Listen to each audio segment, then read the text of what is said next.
Hi, Jasna സലീമിനെ relate ചെയ്ത് നടക്കുന്ന കുറേയധികം ന്യൂസുകൾ. അപ്പോൾ അതിൻ്റെ ഒരു ചെറിയ അന്വേഷണത്തിലായിരുന്നു ഞാൻ. എനിക്ക് ആ അന്വേഷണത്തിൽ നിന്ന് കുറച്ച് ഇൻഫർമേഷൻ പാസ് ചെയ്യണമെന്ന് തോന്നി.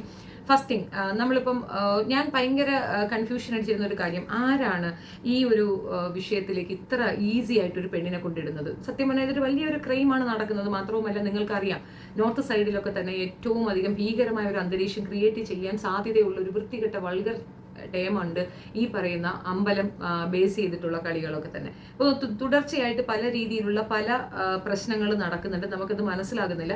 ഈ എല്ലാവരും ചിന്തിച്ചതുപോലെ ഞാനും ചിന്തിച്ചതിൻ്റെ പിന്നിൽ സംഘപരിവാർ ആണ് എന്നുള്ളതാണ്. പക്ഷേ ഷോക്ക് ആയ ഒരു എക്സ്പീരിയൻസ് ആണ് എനിക്ക് നിങ്ങളോട് ഷെയർ ചെയ്യാനുള്ളത്. ജസ്ന സലീമിൻ്റെ പിന്നിലുള്ളത് സംഘപരിവാർ ആണെന്ന് ഞാൻ വെറുതെ തെറ്റിദ്ധരിച്ചതാണ്, നിങ്ങളെപ്പോലെ തന്നെ. എനിക്കിപ്പോഴാണ് മനസ്സിലായതിൻ്റെ പിന്നിൽ അത്യാവശ്യത്തിൽ കൂടുതൽ പാർട്ടിയിൽ ബന്ധങ്ങളുള്ള ഒരു പാർട്ടിക്കാരൻ തന്നെയാണ്. അപ്പോൾ ഇത് കൊണ്ട് തന്നെയാണ് നമ്മൾ വിളിച്ചു പറഞ്ഞിട്ടോ, അതായത് ഹൈക്കോടതി പെർമിഷൻ, അതായത് ഹൈക്കോടതി പറഞ്ഞിരിക്കുന്ന ഒരു അക്യൂസിനെ പോലീസിനെ അറസ്റ്റ് ചെയ്യാൻ മടി. അത്രയൊക്കെ ബലമുണ്ടോ? ഒരു സാധാരണ സ്ത്രീ, സാധാരണ ഒരു വീട്ടമ്മയ്ക്ക് ഇത്രയധികം ബലം എങ്ങനെ വരുന്നുണ്ട്? ഒരു കേസ് വന്നു, അപ്പോൾ നിങ്ങൾക്ക് അറിയാമല്ലോ, ബോച്ചയെ പോലുള്ള ഒരു വ്യക്തിയെ അദ്ദേഹം മാറി നിന്ന ഒരു സ്ഥലത്ത് പോയി, വയനാട്ടിലെങ്ങാണ്ട് ടൂറിസ്റ്റ് ഹോമിലെങ്ങാണ്ട് പോയി നിന്ന മനുഷ്യനെ അവിടെ പോയി തൂക്കിക്കൊണ്ട് വരാൻ തക്കവണ്ണം കരുത്തുള്ള പോലീസിനെ എന്തുകൊണ്ട് ജസ്ന സലീമിനെ അറസ്റ്റ് ചെയ്യാൻ പറ്റുന്നില്ല എന്നുള്ളത് എന്നെ കൺഫ്യൂസ് ചെയ്തൊരു കാര്യമാണ്. എവിടെയോ നല്ല പക്ക ബലമുണ്ട്. മാത്രവുമല്ല, പോലീസിനെ നമ്മൾ വിളിച്ചു ചോദിക്കുന്നു, പോലീസ് പറയുന്ന കാര്യം അത് അറസ്റ്റ് ചെയ്തിട്ടുണ്ട് എന്നാണ് പറയുന്നത്. അപ്പോൾ ഞങ്ങൾ വാർത്താ ഏജൻസിയിൽ നിന്ന് 1-2 പേരെയും കൂടെ പറഞ്ഞിട്ട് അവരെ കൊണ്ടൊക്കെ വിളിപ്പിച്ചിട്ടുണ്ടായിരുന്നു. ഞാൻ വിളിച്ചിട്ടുണ്ടായിരുന്നു. ഓബിയസ്ലി എൻ്റെ കുറച്ച് സുഹൃത്തുക്കളും കൊണ്ട് ഞാൻ വിളിച്ച് ചോദിച്ചിട്ടുണ്ടായിരുന്നു. മേ ബി ഞാൻ പറയുമ്പോൾ അവർക്ക് പറയാൻ ബുദ്ധിമുട്ടുണ്ടെങ്കിൽ മറ്റുള്ളവർ പറയട്ടെ എന്നുള്ളത്. അപ്പോൾ ഈ വിഷയങ്ങളൊക്കെ തന്നെ ജസ്ന സലീം പിറ്റേന്നിരുന്നു കൊണ്ട് പറയുകയാണ്. ഒന്നുകിൽ അവൾക്ക് തലയ്ക്ക് സുഖമില്ല, അല്ലെങ്കിൽ അത് അത്രയേ കണക്കാക്കുന്നുള്ളൂ. പൊതുസമൂഹത്തിനെയോ നിയമത്തിനെയോ ഒക്കെ അവൾക്ക് കൊടുക്കുന്ന വാല്യൂ അത്രയേ ഉള്ളൂ എന്നുള്ളതാണ്. കുറച്ച് ഭാഗം നമുക്കൊന്ന് കേൾക്കാം. പുള്ളിക്കാരത്തിയുടെ വായ്ത്താളമാണ്, അതാണ് കേൾക്കേണ്ടത്. ഇന്ന് എനിക്ക് ന്യൂസ് 8ന്റെ ഒരു ഇന്റർവ്യൂ ഉണ്ടായിരുന്നു. ഇപ്പം ഒരുപാട് വിവാദങ്ങളിലൂടെ കടന്നു പോവുകയാണല്ലോ ഞാൻ. അപ്പം അതിന്റെ സത്യാവസ്ഥയും കാര്യങ്ങളൊക്കെ ഒന്ന് അറിയാൻ വേണ്ടിയിട്ട് ന്യൂസ് 8ലുള്ള ആൾക്കാർ വീട്ടിൽ ഇന്റർവ്യൂ വന്നിട്ടുണ്ടായിരുന്നു. എന്റെ കർത്താവേ, ഈവനിങ് ഇങ്ങോട്ട് ആയപ്പോഴേക്കും ഈ ന്യൂസ് 8ലുള്ള ചേട്ടൻ നിൽക്കപ്പൊറിയില്ലാത്ത അവസ്ഥ. ഓരോരുത്തർ വിളിക്കുകയാണ്. അതിൽ വിളിച്ചൊരാളുടെ വീട്ടിലേ വരട്ടെ, നമ്മുടെ പ്യാരക്കൽ അമ്മച്ചി വിചാരിച്ചിട്ടാണ്. റൈറ്റിലേതും ലെഫ്റ്റിലുള്ളതും കേൾക്കാൻ തയ്യാറാണ്. വാദിയിലേതും പ്രതിലേതും വെള്ളപ്പം ഒട്ടിപ്പറ്റിട്ട് നാണുണ്ടെന്ന് പ്രതിഷേധിക്കരുത്. അത് മോശമാണ്. നിങ്ങളെന്താ ചെയ്യേണ്ടി വെച്ചാൽ നിങ്ങൾക്ക് പറയാനോ പറഞ്ഞിട്ടുണ്ട്. ഈ പറഞ്ഞ പോയിന്റൊന്നും RSSലാണ് BJPയിലാണെന്ന് പറഞ്ഞുകൊണ്ട് എന്നെ ഉപദ്രവിക്കുന്നതല്ലേ? എന്നൊരു കുളവ ചേച്ചി എന്നെ ഉപദ്രവിക്കുന്നതല്ലേ? അതാണ് ചോദിച്ചു. വിളിച്ചു എന്ന് പറഞ്ഞു. ഇന്നാലെയാണ് വിളിച്ചത്. വേറെ 4 ആൾക്കാർ വിളിച്ചു എന്ന് പറഞ്ഞു. മൂന്നാമത് വിളിച്ച ആളെ പറയാൻ പറഞ്ഞു. ഈ മടക്കാർ അത് കോട്ടയത്ത് നമ്മളത്തെ ട്രെയിൻ എവിടെ ആൾക്കാർ ഒക്കെ ഉണ്ടാവും. ഫോണിന് റെസ്റ്റ് ഇല്ല. കണ്ണൂരിന്ന് മുഖ്യം പറഞ്ഞാണ് ഒരു ഇന്റർവ്യൂ കൊടുത്തപ്പോഴേക്കും ഇവർ കുഞ്ഞാ അങ്ങനെ ഭയപ്പെടുന്നത്. ഞാനേ ഗുരുവായൂർ സ്റ്റേഷനിൽ പോയപ്പോൾ അവിടെ എന്നോട് ഒരാൾ പറഞ്ഞു, ഫോണിന് റെസ്റ്റ് ഇല്ല. കണ്ണൂരിന്ന് സ്റ്റേഷനിൽ പോയപ്പം ഇൻഫർമേഷൻ കൊടുത്തിരിക്കുന്നു, ഫോണിന് റെസ്റ്റ് ഇല്ല. അതായത് നിരന്തരമായി ആരൊക്കെയോ ഫോൺ വിളിച്ച് ചോദിക്കുന്നുണ്ട് പുള്ളിക്കാരത്തെ അറസ്റ്റ് ചെയ്തോ ഇല്ലയോ എന്നുള്ളത്. നോയിസ് ഉള്ളതുകൊണ്ടാണ് അത് കേൾപ്പിക്കാത്തത്. നിങ്ങൾ പോയി ആ വീഡിയോ കണ്ടാൽ അതിനകത്തുണ്ട്. ഒരു മഞ്ഞ കളർ ഡ്രസ്സാണ് ഇട്ടിരിക്കുന്നത്. അപ്പം അതിനകത്ത് അവർ പറയുന്ന കാര്യം, ഒന്ന്, ന്യൂസ് 18 പോലുള്ള ഒരു പെട്ടെന്നൊരു മീഡിയ റൈസപ്പ് ആകുന്നു, ഓടി അങ്ങോട്ട് ചെല്ലുന്നു, ഇവർ ഇന്റർവ്യൂ എടുക്കുന്നു. ആ ഇന്റർവ്യൂ എടുക്കുമ്പോൾ 2 ഭാഗവും കേൾക്കണ്ടേ എന്ന് വിളിച്ച് ചോദിച്ചവരെയൊക്കെ വ്യക്തി അധിക്ഷേപം ചെയ്തുകൊണ്ട് ഇവർ വീണ്ടും പ്രസന്റ് ആവുന്നു. അതും പോകട്ടെ, അയാൾക്കൊരു ക്യാരക്ടറില്ലെന്ന് പറയാം, അതൊരു മീഡിയ പേഴ്സൺ ആണെന്നുള്ള രീതിയിൽ നമുക്ക് വിടാം. കാരണം ചില ആണുങ്ങൾ അങ്ങനെയാണ്, അത്യാവശ്യം ഈ പറയുന്നില്ല, ഇത്തരത്തിലുള്ള വജൈന പവറിലൊക്കെ വീഴുന്നു പോകുന്നവന്മാരാണ്. അപ്പോൾ അങ്ങനെയുള്ള വാത്സ്യാനന്മാരെ നമുക്കൊന്നും ചെയ്യാനൊക്കത്തില്ല. അപ്പോൾ അതാണെന്ന് കരുതാം. പക്ഷെ പോലീസോ, അത് ഒരു പ്രത്യേകതരം മീഡിയ പേഴ്സൺ അല്ലല്ലോ. അതൊരു നമ്മളുടെ എല്ലാവരുടെയും അധികാരമാണ്, എല്ലാവരുടെയും അധികാരിയാണ്. അത് മാത്രവുമല്ല, നമ്മളെ പ്രൊട്ടക്റ്റ് ചെയ്യാൻ, നമ്മുടെ സ്വത്തിനും സുരക്ഷിതത്വത്തിനും വേണ്ടിയിട്ടുള്ള ആൾക്കാരാണ് അവർ. വൺ സൈഡഡ് ആയിട്ട് അങ്ങനെ ഒരു കാര്യം ചെയ്യുന്നത് ശരിയാണോ? ഹൈക്കോടതി പറഞ്ഞിട്ടുള്ള പ്രതിയാണ്, അതായത് കലാപ ആഹ്വാനത്തിന് ഇത് കൊടുത്ത പെണ്ണ് എന്ന രീതിയിലാണ് കോടതി വിധി വന്നിട്ടുള്ളത്. കലാപാഹ്വാനമാണ്, അത് നിസ്സാര കഥയല്ല. ഒരു കമ്മ്യൂണിറ്റിയിൽ കലാപമുണ്ടായാൽ വംശഹത്യകൾ തുടങ്ങി ഇങ്ങേയറ്റം 2 വിഭാഗവും തമ്മിൽ തല്ലി ഇല്ലാണ്ടാകുന്ന ഒരു സംഗതിയുണ്ട്. അപ്പം അതിൻ്റെ ഡെപ്ത് ഞാൻ പറയാതെ നിങ്ങൾക്കറിയാം. അപ്പം അങ്ങനെ ഒരു സംഗതി അതിന് ആഹ്വാനം കൊടുത്ത ഒരു സ്ത്രീയെ എന്തിന് പോലീസ് പ്രൊട്ടക്ട് ചെയ്യണം? ആൻഡ് ഇത്രയും ഒഫീഷ്യലായ ഒരു കാര്യം എന്തിന് അവളോട് ഷെയർ ചെയ്യണം? എനിക്കിവിടെ നിൽക്കക്കള്ളിയില്ല നിന്നെ കൊണ്ട്, നിനക്ക് നിന്നെ അറസ്റ്റ് ചെയ്തില്ലേ എന്ന് ഇന്ന ആൾ വിളിച്ചു എന്ന് വരെ പറഞ്ഞു കൊടുത്തിരിക്കുന്നത്. അതായത് ഇപ്പം ഞാൻ വിളിച്ചിട്ടുണ്ട്, എൻ്റെ പേഴ്സണൽ ID അവളോട് പറഞ്ഞു കൊടുക്കേണ്ട കാര്യം പോലീസിന്. സോ 100% ഇവൾക്ക് പോലീസ് അധികാരികളുടെ മേലെ ഇതുണ്ട് എന്നാണ് എനിക്ക് മനസ്സിലായിട്ടുണ്ട്. അപ്പോൾ നല്ല അധികാരമുണ്ട് എന്നുള്ളത് നമുക്ക് മനസ്സിലാകുന്നുണ്ട് എന്നാണ് വസ്തുത. ഇനി ഇതിന്റെ ഒപ്പം തന്നെ അടുത്തത് ഞാൻ സംശയിച്ചത് സംഘികളായിരിക്കും. നോക്കുമ്പോൾ സംഘികൾക്ക് എഗൻസ്റ്റ് ആയിട്ടിരുന്നുകൊണ്ട് പറയുന്നുണ്ട്, എന്നെ സംഘികൾ സഹായിച്ചില്ല, എന്നെ അവർ ചെയ്തില്ല, എന്നെ ഇവർ ചെയ്തില്ല. ദെൻ ആരായിരിക്കും? എന്താ ഇനിയിപ്പോൾ മോദി എങ്ങാനും ഡയറക്റ്റ് വിളിച്ചോ ഇവളെ അറസ്റ്റ് ചെയ്തതെന്ന് പറയാൻ വേണ്ടിയിട്ട്? അതോ ഇനി സുരേഷ് ഗോപി ഇടപെട്ടിട്ടുണ്ടോ? സുരേഷ് ഗോപി മിണ്ടുന്നില്ല, അനങ്ങുന്നില്ല എന്ന് പറയുന്ന അപ്പുറത്തെ സൈഡിൽ നിന്നുകൊണ്ട് എല്ലാവരും നെഗ്ലക്ട് ചെയ്തുകൊണ്ട് ശശികല ഉൾപ്പെടെയുള്ളവരെല്ലാം തന്നെ എഗൻസ്റ്റ് ആയിട്ട് നിൽക്കുന്നവരിടത്ത് ആരാണ് ഇവൾക്ക് ഈ സപ്പോർട്ട് എന്നുള്ളതായിരുന്നു എൻ്റെ കൺഫ്യൂഷൻ. പതിയെ മനസ്സിലായ ഒരു കാര്യം, അതൊരു ഷോക്കിംഗ് എക്സ്പീരിയൻസ് ആണ്. ഞാൻ ഏറ്റവും കൂടുതൽ സംസാരിക്കുന്നതും എൻ്റെ ജീവൻ തന്നെ അപകടത്തിലാക്കി നിർത്തിയിരിക്കുന്നതും ഞാൻ ഇസ്ലാം കമ്മ്യൂണിറ്റിക്ക് വേണ്ടി തന്നെയാണ്. അതിനകത്ത് എനിക്ക് തർക്കമേതുമില്ല. ഞാൻ ഒരുപാട് രീതിയിലെ പ്രോബ്ലംസ് ഫേസ് ചെയ്യുന്നുണ്ട്. ഈ കമ്മ്യൂണിറ്റിയിൽ നിന്ന് തന്നെ സഖാവെന്ന് അവകാശപ്പെടുന്ന അത്രയും ഉന്നതത്തിലിരിക്കുന്ന ഒരു വൃത്തികെട്ടവനാണ് ഇവൾക്ക് സപ്പോർട്ട് എന്നുള്ളത് ചിന്തിക്കാൻ പോലും കഴിയുന്ന കാര്യമല്ല. ഞാൻ മുൻപ് പറഞ്ഞതുപോലെ ഇപ്പോൾ എൻ്റെ 2 കുഞ്ഞുങ്ങളും ഇവളെ സെക്ഷലി അബ്യൂസ് ചെയ്യാൻ ശ്രമിച്ചു എന്നൊരു കളവ് ഇവൾ പ്രചരിപ്പിക്കുന്നിടത്ത് ഇവൾ മുൻപ് നടത്തിയതെല്ലാം തന്നെ കളവെന്ന് കോടതി വരെ കണ്ടെത്തിയപ്പോൾ കറക്റ്റായിട്ട് അതിനകത്തെല്ലാം പിക്ചർ ക്ലിയർ അല്ലേ? ഈ ഒരു വിഷയം സുനിത ദേവദാസ് എടുത്ത് വെച്ച് ചെയ്തിട്ടുണ്ട്. ഞാൻ പതിയെ അതിലേക്കാണ് പോയത്. അതിനകത്തിരിക്കുന്ന ആ വ്യക്തി, ആ പ്രസ്തുത വ്യക്തി തന്നെയാണ് ഇതിനകത്ത് കളിച്ചതെന്ന് വ്യക്തം. പുള്ളിയിലേക്ക് ഞാൻ കുറേയധികം സഞ്ചരിച്ചു. ആ ഡീറ്റെയിൽസ് ഞാൻ ഇവിടെ വെക്കുകയാണ്. നൊച്ചാട് സ്കൂളിലെ മാഷാണ്.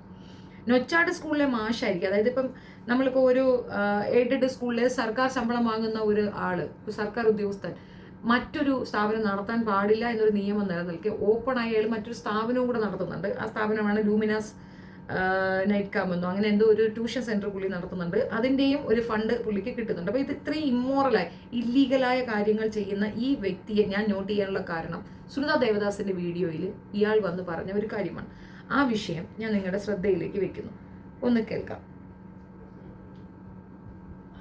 ആരോഗ്യ പ്രശ്നങ്ങളുള്ള തന്റെ മകന് കൗൺസിലിംഗ് നൽകുന്ന കാര്യം സംസാരിക്കാമെന്ന് പറഞ്ഞാണ് റോഷൻ എന്ന വ്യക്തി തന്നെ വീട്ടിലേക്ക് വിളിച്ചു വരുത്തി ലൈംഗികമായി പീഡിപ്പിച്ചതെന്നാണ് യുവതിയുടെ പരാതി. പ്രതിക്കെതിരെ കോഴിക്കോട് സിറ്റി പോലീസ് കമ്മീഷണർക്ക് നൽകിയ പരാതി മാറാട് സ്റ്റേഷനിലേക്ക് കൈമാറി. അപ്പൊ ഇതിനെപ്പറ്റി ഈ പറഞ്ഞ പ്രതി, അതായത് ഇത് ജസ്ന സലീമിന് വേണ്ടിയിട്ട് സുനിത ദേവദാസ് ചെയ്ത വാർത്തയാണ്. How comes Sunitha? അതിലാണ് അയണി ആയിട്ടുള്ളത്. ഇത് 4 വർഷം മുമ്പ് സുനിത ഇട്ട വീഡിയോയിലാണ്.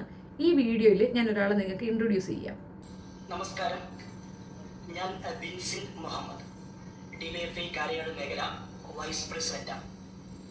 കേരളം ഇന്ന് അന്വേഷിച്ചുകൊണ്ടിരിക്കുന്ന ഒരു വലിയ ചോദ്യത്തിനുള്ള ഉത്തരമാണ് ഈ വീഡിയോയിലൂടെ ഞാൻ നിങ്ങൾക്ക് നൽകുന്നത്. ആരാണ് SK? ക്യാപിറ്റൽ അടയ്ക്ക് SK ആരെന്നൊക്കെയുള്ളതൊക്കെ പിന്നെ പറയാം. ഈ പറഞ്ഞ വ്യക്തി ഇതിനകത്ത് വന്നിരുന്നു കൊണ്ട് ജസ്നയ്ക്ക് വേണ്ടി സംസാരിക്കുകയാണ്. നീ ആരാ? നീ എന്തിനാ ജസ്നയ്ക്ക് വേണ്ടി അതിനകത്തിരുന്ന് സംസാരിച്ചേ? അവിടെയാണ് യഥാർത്ഥ സംഗതി. അപ്പോൾ ഈ പുള്ളിക്കാരനെ പറ്റി ഞാൻ ശരിക്കും ഒരു അന്വേഷണം നടത്തി. ഒരു 4 years ബാക്ക് ആയിട്ട് ജസ്നയ്ക്ക് വേണ്ടിയിട്ട് സുനിത ദേവദാസ് ചെയ്ത വീഡിയോ ആണ്. നിങ്ങൾ അതിൽ പോയി കണ്ടാൽ മനസ്സിലാകും. ഈ പറയുന്ന വ്യക്തിയെ, അതായത് ജസ്നയെ പീഡിപ്പിച്ചു എന്ന് പറയുന്ന വ്യക്തിയെ പറ്റി വളരെ മോശമായിട്ട് ഒരു എക്സ്പ്ലനേഷൻ അവിടെ കൊടുക്കുകയാണ്. വൈ യു അവിടെ അങ്ങനെ വന്ന അങ്ങനെ ഒരു സംഗതി നിങ്ങൾ അവിടെ പറഞ്ഞ് എസ്റ്റാബ്ലിഷ് ചെയ്ത് ആ പയ്യനെ പിടിച്ചകത്തിടുമ്പോൾ എന്തുകൊണ്ട് അയാൾ സേവായി? എങ്ങനെ അയാൾ സേവായി? അതും കൂടി ഒന്ന് എക്സ്പ്ലെയിൻ ചെയ്ത് തരാമോ? എനിവേ കുറച്ചുകൂടെ ഉണ്ട്, കേൾക്കാം. യൂട്യൂബ് ചാനലിലെ അവതാരകനായ SK ആരാണ്, എന്താണ് അദ്ദേഹത്തിന്റെ ഐഡന്റിറ്റി? അതൊരു വളരെ വ്യക്തമായ കാരണം 2 വർഷമായിട്ട് ഈ പറഞ്ഞ SK എന്ന് പറഞ്ഞ വ്യക്തിയെ അന്വേഷിച്ചിരിക്കുന്ന, അല്ലെങ്കിൽ അവരെ പിന്തുടർന്നുകൊണ്ടിരിക്കുന്ന ഒരു വ്യക്തിയാണ്. അപ്പൊ എന്താണ്, ആരാണ് SK എന്ന് ഈ വീഡിയോ വളരെ വ്യക്തമാക്കുന്നതായിരിക്കും. എന്റെ പേര് ഷനീദ് കരുവാൻ.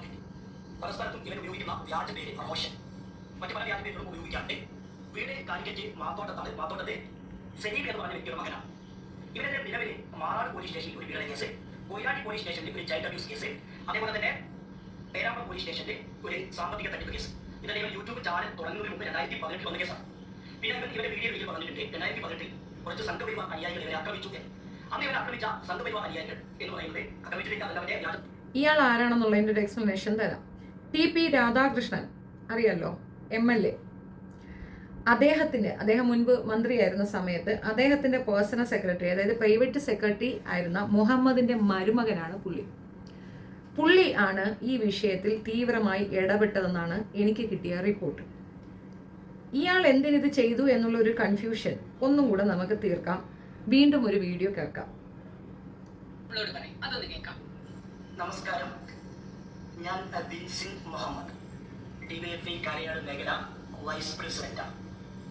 കേരളം ഇന്ന് അന്വേഷിച്ചുകൊണ്ടിരിക്കുന്ന ഒരു വലിയ ചോദ്യത്തിനുള്ള ഉത്തരമാണ് ഈ വീഡിയോയിലൂടെ ഞാൻ നിങ്ങൾക്ക് നൽകുന്നത്. ആരാണ് SK? ക്യാപിറ്റൽ വിഷൻ എന്ന് പറഞ്ഞ യൂട്യൂബ് ചാനലിന്റെ അവതാരകനായ SK ആരാണ്?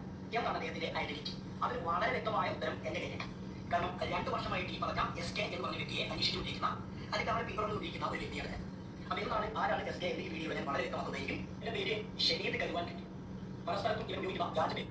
അപ്പം ഇയാളുടെ പേര് കണ്ടുപിടിച്ച് ഇത്രയും തീവ്രമായ കാര്യങ്ങൾ പറയുന്ന ഇയാൾ ആരാണ് എന്നുള്ളതാണ് എൻ്റെ ഡൗട്ട്. നമുക്ക് കുറച്ചുകൂടെ മുമ്പോട്ട് പോയിട്ട് പുള്ളിക്കാരത്തി വീണ്ടും ഒരു വീഡിയോ ചെയ്തിട്ടുണ്ട്.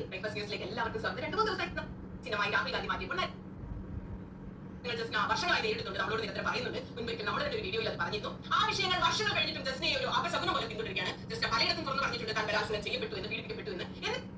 ജസ്റ്റിനെ ഹണിക്കാപ്പുകാരിയാക്കിക്കൊണ്ടുള്ള വൻതോതിലുള്ള ആക്രമണമാണ് കഴിഞ്ഞ ഒരാഴ്ചയായിട്ട് നടന്നു വരുന്നത്. ജസ്റ്റിനെ കണ്ണന്റെ പടം വരയ്ക്കുന്നതിനും സംഘപരിവാറുമായി ബന്ധം വെക്കുന്നതിനും ഒക്കെ ജീവിക്കാൻ വേണ്ടിയും അന്നത്തെ അന്നത്തിന് വേണ്ടിയും മക്കൾ പോറ്റാൻ വേണ്ടിയും ഒക്കെയാണ് കണ്ണന്റെ പടം വരയ്ക്കുന്നതെന്നാണ് ഞാൻ മനസ്സിലാക്കുന്നത്. അതിലേക്ക് ആർക്കും അഭിപ്രായം പറയുകയോ ആരോഗ്യകരമായ ചർച്ചകൾ നടത്തുകയോ അവരോട് യോജിക്കുകയോ ഒക്കെ ചെയ്യാം. എന്നാൽ അതിനപ്പുറം ഒരു സ്ത്രീയെ ഒരു തെളിവുമില്ലാതെ ഹണിക്കാപ്പുകാരിയാക്കുമ്പോൾ ഒരു ആ സ്ത്രീക്ക് മുന്നിൽ ആത്മഹത്യ അല്ലാതെ മറ്റു വഴികളില്ല എന്നൊരു അവസ്ഥയിലേക്ക് അത് തള്ളിവിടരുത് എന്നാണ് എനിക്ക് പറയാനുള്ളത്. കുട്ടിക്ക് മദ്രസയിലുണ്ടായ കുറച്ച് ബുദ്ധിമുട്ടുകൾ അങ്ങനെയൊക്കെയാണ് എന്റെ ഒരു സുഹൃത്ത് മുഖാന്തരം, സുഹൃത്തിന്റെ പേര് രതീഷ് കല്യാണാണ്, ഇവ മുഖാന്തരം നിംഹാൻസ് ഹോസ്പിറ്റൽ എന്ന ഡോക്ടറാണെന്ന് പറഞ്ഞ് അന്ന് അവൻ ഞങ്ങളുടെ അടുത്ത് റോഷൻ എന്നാണ് പേര് പറഞ്ഞത്. അപ്പൊ ഞാൻ എന്റെ കുട്ടിയുടെ കാര്യങ്ങളൊക്കെ പറഞ്ഞപ്പോൾ ഇവർ അതിന് മെഡിസിൻ അല്ലേ കൊടുക്കുന്നതെന്നൊക്കെ ഇവർ ചോദിക്കുകയും ചെയ്തിട്ടുണ്ടോ. ഈ ഞാനായിട്ട് ചെയ്യേണ്ട കുറച്ച് കാര്യങ്ങൾ, ഞാനായിട്ട് കുട്ടിയെ ശ്രദ്ധിക്കേണ്ട കുറച്ച് കാര്യങ്ങൾ എന്തെന്ന് പറഞ്ഞിട്ടാണ് ഇവന്റെ വീട്ടിലേക്ക് എന്നെ വിളിക്കുന്നത്. അവിടെ അവരുടെ വീട്ടിലേക്ക്, അതുകൊണ്ട് പങ്ക് അവരുടെ വീട്ടിലേക്ക് ഇവൻ എന്നെ വിളിക്കുന്നത്. അങ്ങനെ ഞാൻ അവിടെ ചെന്നപ്പോൾ അവിടെ ഡോക്ടർ ബോർഡില്ല, ആൾക്കാർ പേഷ്യൻസ് അറിയില്ല. അപ്പൊ ഞാൻ ചോദിച്ചു ഇവിടെ ആരും ഇല്ലേന്ന് ചോദിച്ചു. അതൊക്കെ പറഞ്ഞു ഞാൻ അങ്ങനെ വീട്ടിലേക്ക് ആരും വിളിക്കാറില്ല. കാരണം മാനസിക രോഗത്തിന്റെ ഡോക്ടറാണല്ലോ, വീട്ടിൽ ആരെങ്കിലും കൊണ്ടുവന്ന് വല്ലൻ്റെ ആകെ എന്തെങ്കിലും ചെയ്താൽ ഇട്ടിട്ട് അത് പുറത്ത് വിട്ട് എന്നെ അപമാനിക്കും എന്നായിരുന്നു അവ പറഞ്ഞത്. എന്റെ കുടുംബം നശിപ്പിച്ച് എന്നെ സമൂഹത്തിൽ ഇങ്ങനെ തോളാക്കിയെടുക്കാൻ കാരണക്കാരൻ ശരിക്കും ഉസ്താദാണ്. ഉസ്താദ് മതഭ്രാന്ത് ഉണ്ടാക്കിയിട്ടാണ് ഇങ്ങനെ എനിക്കോ എന്റെ കുടുംബത്തിന് ഇങ്ങനെ കെട്ടി വന്നത്. തീർച്ചയായിട്ടും ഒരു ഉസ്താദ്, മതഭ്രാന്തനായ ഒരു ഉസ്താദാണ് അത് ചെയ്തതെന്ന് സുനിത ദേവദാസ് തന്റെ ടൈം ലൈനിൽ കൂടെ പറഞ്ഞു വിടുകയാണ്. എന്നിട്ട് ആ ഉസ്താദിനെ അറസ്റ്റ് ചെയ്തോ? ആ ഉസ്താദിനെതിരെ കേസുണ്ടോ? ഇത്രയും വലിയൊരു സീരിയസ് ആയിട്ടുള്ള ഒരു അലിഗേഷൻ ആണ് പറഞ്ഞിട്ടുള്ളത്. ഉസ്താദിനെ പിടിച്ചോ? ഉസ്താദിനെതിരെ കേസ് എന്തെങ്കിലും രീതിയിൽ ഈ കുഞ്ഞിനെ വെച്ചിട്ട് എന്തെങ്കിലും അറിയില്ല കേട്ടോ.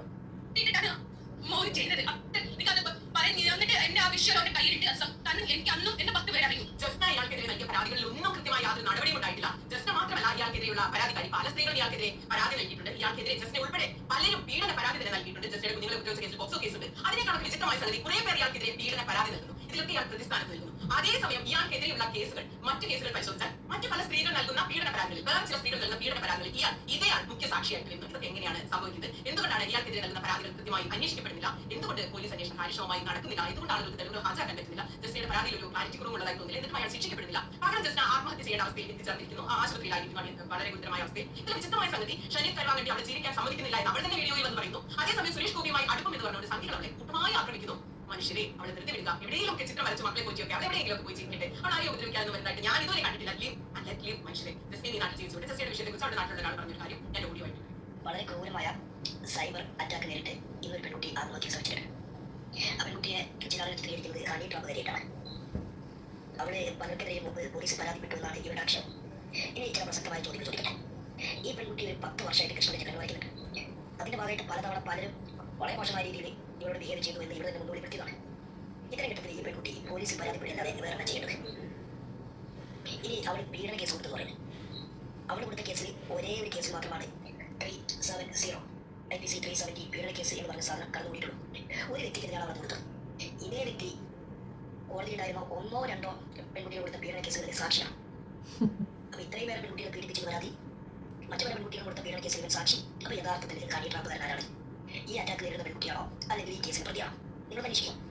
പിന്നെ ഈ പെൺകുട്ടി പരാതി കൊടുത്തിട്ടുണ്ട്, അത് തെറ്റാണെന്ന് കോടതി തിരിച്ചു പറയുന്നത്. അത് പ്രോപ്പറായിട്ട് അവർക്ക് ഈ പറഞ്ഞ നിയമസഹായം മറ്റു കാര്യങ്ങളൊന്നും കിട്ടിയിട്ടില്ല. അതാണ് പറഞ്ഞിട്ടെ. അതിനുമപ്പുറം ഈ പെൺകുട്ടി മാത്രമല്ല ഈ വ്യക്തിക്കെതിരെ പരാതി പറഞ്ഞത്. ഈ പെൺകുട്ടിയുടെ അന്ന് 3-6 വയസ്സുള്ള കൊച്ചു മക്കൾ ഈ വ്യക്തിക്കെതിരെ പരാതി പറഞ്ഞിട്ടുണ്ട്. ക്രൂരമായി പീഡിപ്പിക്കപ്പെട്ട കഥ അവർ പോലീസിൽ പറഞ്ഞിട്ടുണ്ട്. എന്തുകൊണ്ട് അത് പ്രോപ്പറായി രേഖപ്പെടുത്തിയില്ല? എന്തുകൊണ്ട് അതായിട്ട് ബന്ധപ്പെട്ട് കേസെടുത്തില്ല? ഏറ്റവും ഗുരുതരമായ പോക്സോ വകുപ്പ് ചേർക്കുന്നതിന് പകരം ഈ കേസിൽ ഏതൊക്കെ വകുപ്പുകളാണ് പോലീസ് ചേർത്തത്? ഇതുമായി ബന്ധപ്പെട്ട് ഈ പെൺകുട്ടി SP ഓഫീസിൽ പോയി പരാതിപ്പെട്ടിട്ടുണ്ട്. അന്ന കാലഘട്ടത്തിൽ 2019 പോലീസ് കൃത്യമായിട്ട് അന്വേഷണം നടത്തുന്നില്ല എന്ന് പറഞ്ഞിട്ട് ഈ പെൺകുട്ടി തന്നെ ഒരു വാർത്താ ചാനലിൽ ഇന്റർവ്യൂ കൊടുത്തിട്ടുണ്ട്. ഇപ്പോൾ പോലീസ് കൃത്യമായി അന്വേഷിക്കാതെ ഈ പെൺകുട്ടിക്ക് നീതി കിട്ടാൻ സാധ്യതയുണ്ടോ? അങ്ങനെയല്ലേ ഈ പെൺകുട്ടിയെ കിട്ടാതായി പോയത്. പോട്ടെ, ഈ പ്രതി മറ്റെന്തെങ്കിലും കേസുകളിൽ പ്രതിയാണ്. സാമ്പത്തിക തട്ടിപ്പായിട്ട് ബന്ധപ്പെട്ട കേസ് കൊടുത്തിട്ടുണ്ട്. അതുപോലെ തന്നെ സൗണ്ട് ഒക്കെ മാറ്റിവെച്ച് ഈ ഒരു വിഷയം അവിടെ അവതരിപ്പിച്ചു കൊടുക്കുന്നതും സുനിത ദേവദാസിനെ സപ്പോർട്ട് ചെയ്തു കൊടുക്കുന്നതും ഈ പറയുന്ന വ്യക്തിയാണ്. അപ്പോൾ ഇതിനകത്തെ യഥാർത്ഥ കള്ളൻ എന്ന് പറയുന്ന ആള് ആ പറയുന്ന പാർട്ടിക്കാരനാണ്. അപ്പോൾ എന്താണ് അയാൾക്ക് ഇതിനകത്തുള്ള ലാഭം? സിമ്പിളാണ്, ഞാൻ പറഞ്ഞു തരാം. എനിക്ക് മനസ്സിലായ കാര്യം പറഞ്ഞു തരാം. നമ്മൾ മുന്നെയാണ് കുഞ്ഞെയാണ് എന്നൊക്കെ സുരേഷ് ഗോപിയെ മറ്റും പറയുന്നതിന് മുമ്പ് നമ്മുടെ നാട്ടിലെ മുന്നെയാണ് ഇയാൾ കൂടെ നിന്നുകൊണ്ട് കുതികാൽ വെട്ടുന്ന പരിപാടി. ഇതിൽ ഗുരുവായൂർ അമ്പലത്തിലേക്ക് കയറാൻ പോകുന്ന ജസ്നയ്ക്ക് സപ്പോർട്ടീവായി നിൽക്കുന്ന ഈ പറയുന്ന വ്യക്തി ഈ രീതിയിൽ അവൾ വീണ്ടും വീണ്ടും അത് ചെയ്യണം എന്ന് ആവർത്തിച്ച് അവളോട് പറയുകയും അവളെ ഒരു ഇരയാക്കി ഉപയോഗിക്കുകയാണ് ചെയ്യുന്നത്. ഇതിൽ ദേഷ്യം പൂണ്ട് വളരെയധികം മോശമായി പെരുമാറാൻ സാധ്യതയുള്ളത് ഈ ഹിന്ദു കമ്മ്യൂണിറ്റിയിലുള്ളവരാണ്. അവരുടെ ദേഷ്യം സ്വാഭാവികമായിട്ട് ഇങ്ങോട്ട് വരും. ഉദാഹരണം, യൂഷ്വൽ സൈക്കോ പോലുള്ള ഈ നമ്മളുടെ യൂട്യൂബേഴ്സ് തന്നെ എത്ര വയലന്റ് ആയാണ് അതിനെതിരെ ബിഹേവ് ചെയ്തത്. അവരുടെയൊക്കെ ദേഷ്യം അവരുടെ കമ്മ്യൂണിറ്റി അപമാനിക്കുന്നത് ഇസ്ലാമിയരെന്നായിരുന്നു. ഞാൻ ഇതിൻ്റെ ഇടയ്ക്ക് കുത്തികയറിയത് കൊണ്ടാണ് ആ ഇസ്ലാം വിഭാഗത്തിന് ഒരു വിധത്തിൽ ഒരു സേഫ് സോണിലേക്ക് വന്നത്.